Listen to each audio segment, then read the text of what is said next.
1970 के दशक में 1.5 लाख हिंदू शरणार्थी पूर्वी पाकिस्तान से जान बचाकर भारत आए थे। बंगाल में वामपंथी नेताओं ने उन्हें बसाने का वादा किया, लेकिन सरकार बनी तो मुकर गए और महिलाओं बच्चों पर गोलियां चलवाई।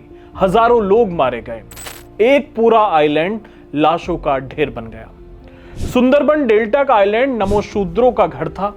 वहां झोपड़ियां बनी, मछली पकड़ने वालों ने समितियां बनाई, बेकरी, नाव बनाने के कारखाने और 8वीं तक का स्कूल शुरू किया। लेकिन बंगाल की तत्कालीन सरकार को यह रास नहीं आया। दलितों पर जुर्म ढाए गए, पानी रोक दिया गया, झोपड़ियों को जला दिया गया और बचे हुए लोगों को जबरन ट्रकों में भरकर वापस भेज दिया गया। हजारों लोग मारे गए, लेकिन सरकार ने मौत का जो आंकड़ा बताया वो होश उड़ाने वाला था।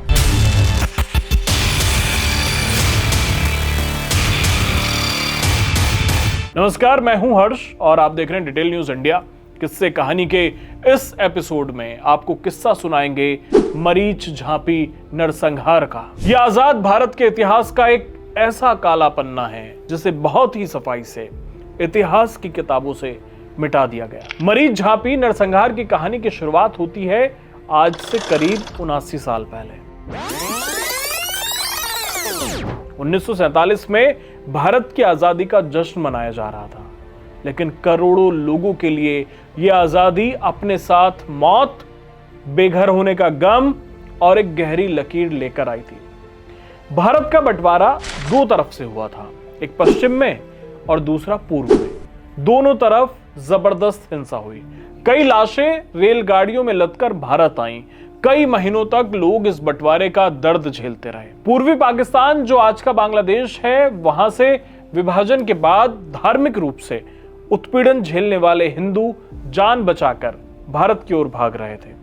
जो लोग अमीर थे, जिनके पास पैसा था या बड़े लोग थे, वो तो कलकत्ता और उसके आसपास बसने में कामयाब रहे। लेकिन जो गरीब थे, जो दलित थे, जिन्हें नमोशूद्र कहा जाता था, उनके लिए बंगाल की जमीन पर कोई जगह नहीं थी। उस समय की सरकार ने इन गरीब शरणार्थियों को बंगाल से हजारों किलोमीटर दूर मध्य प्रदेश और ओडिशा के दंडकारण्य के जंगलों में भेज दिया। वहां माना कैंप बनाए गए।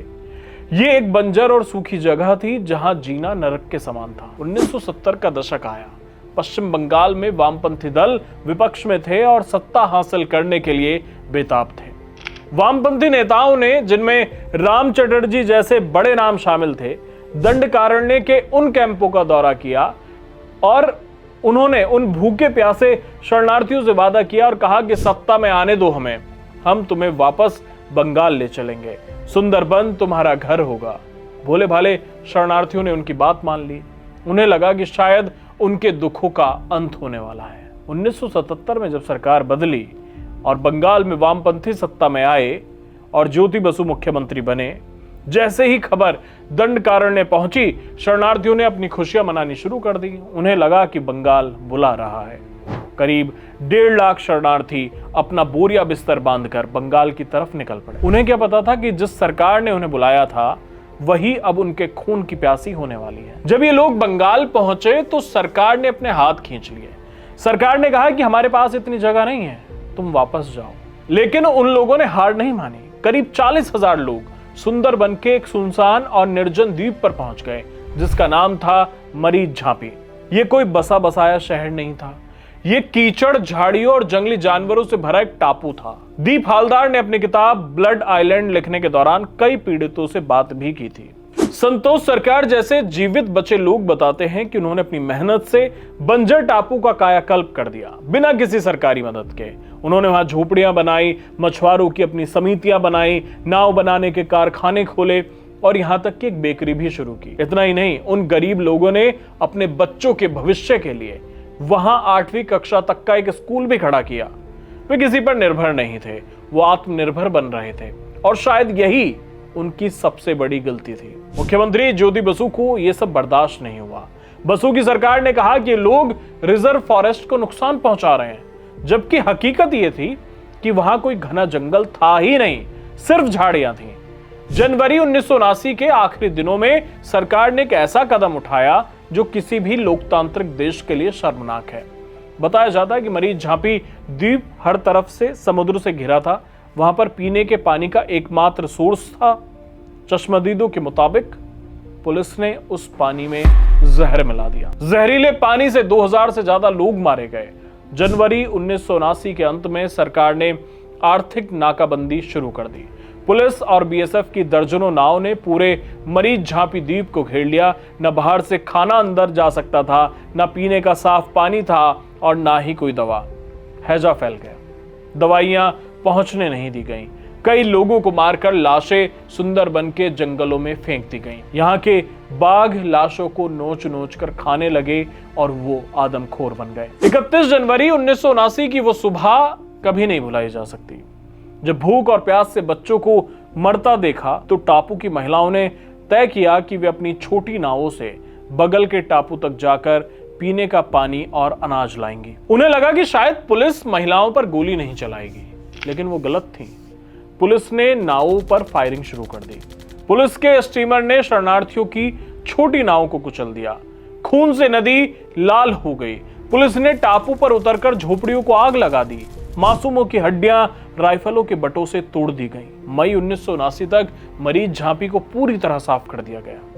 जो बच गए उन्हें जानवरों की तरह ट्रकों में भरकर वापस उसी दंडकारण्य के नर्क में भेज दिया गया। प्रसिद्ध दलित लेखक, मनोरंजन व्यापारी जो इस भयानक मंजर के गवाह थे, अपनी किताब नोवेयर पीपल में लिखते हैं कि यह सिर्फ एक प्रशासनिक कार्रवाई नहीं थी, ये नेताओं की उन नमो शूद्रों के प्रति नफरत थी। सवाल यह है कि इस नरसंहार में कितने लोग मारे गए। सरकार ने विधानसभा में बताया कि मरीज झांपी में सिर्फ 2 लोगों की मौत हुई, लेकिन सच क्या था? उस समय वहां मौजूद पत्रकार सुखोरंजन सेन गुप्ता और वहां से बचकर निकले लोगों का दावा है कि मरने वालों की संख्या 5000 से 10,000 के बीच थी। गोलियों से, भूख से, जहर से और हैजे से मरीज झांपी की जमीन लाशों के ढेर में तब्दील हो गई थी। आजाद भारत के इतिहास में यह जलियांवाला बाग से भी बड़ा हत्याकांड था, लेकिन अफसोस ना तो इसे इतिहास की किताबों में जगह मिली और ना ही किसी आयोग ने उन गुनहगारों को सजा दी। ज्योति बसु से लेकर उन पुलिस अधिकारियों तक किसी के माथे पर शिकन तक नहीं आई। मरीज झांपी की उन हजारों चीखों को सुंदरबन की लहरों और वामपंथी प्रोपेगेंडा की गहरी परतों के नीचे दबा दिया गया। आज भी कई परिवार अपने अपनों का इंतजार कर रहे हैं, जिनकी लाश तक उन्हें नसीब नहीं हुई। मरीज झांपी सिर्फ एक नरसंहार नहीं है, ये सत्ता के अहंकार और विश्वासघात की एक ऐसी दास्तां है जिसे हम कभी नहीं भुला सकते और ना ही हमें भूलना चाहिए। क्या आपने इस घटना के बारे में पहले कभी सुना था? क्या आपको लगता है कि इस खौफनाक अध्याय को हमारे इतिहास का हिस्सा होना चाहिए? हमें कमेंट बॉक्स में अपनी राय जरूर बताएं। अगर आपको ये वीडियो जानकारीपूर्ण लगा और आप चाहते हैं कि ऐसे अनसुने किस्से दुनिया के सामने आएं, तो इस वीडियो को ज्यादा से ज्यादा शेयर कीजिए। अगले रविवार फिर मुलाकात होगी शाम 6 बजे नए किस्से कहानियों के साथ। तब तक के लिए बने रहिए डिटेल न्यूज़ इंडिया के साथ। धन्यवाद।